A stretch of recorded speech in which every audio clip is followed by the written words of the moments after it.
আবার অনেক দিন পরে তোমাদের জন্য একটা ব্লগ এনেছি, তাও আবার এতগুলো হাসির সাথে।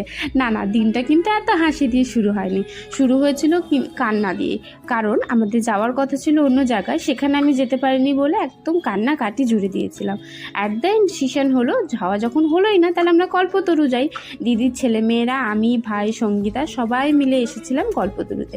এখানে আসার আগে ভাবতে পারিনি যে এত মজা হবে। বাচ্চাদের মতন কানামাছি খেলা, কাবাডি খেলা, কি না করেছি, মাঠে গড়াগড়িও খেয়েছি। তারপরে সঙ্গীতার গলায় সুন্দর একটা গান শুনে আমরা সেখান থেকে কল্পতরুর আরেকটা যে ভাগ আছে সেখানে গেছিলাম।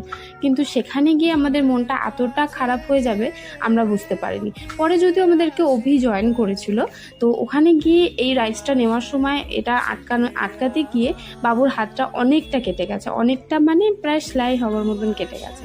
তো যাই হোক, মন সবার খারাপ হয়ে গেছিলো। সেটা ভালো করার জন্য আমরা আইসক্রিম খেতে গেছিলাম, যেটাকে মন আরও খারাপ হয়ে গেছে। ফুচকা খেয়ে একদিন বাড়ি।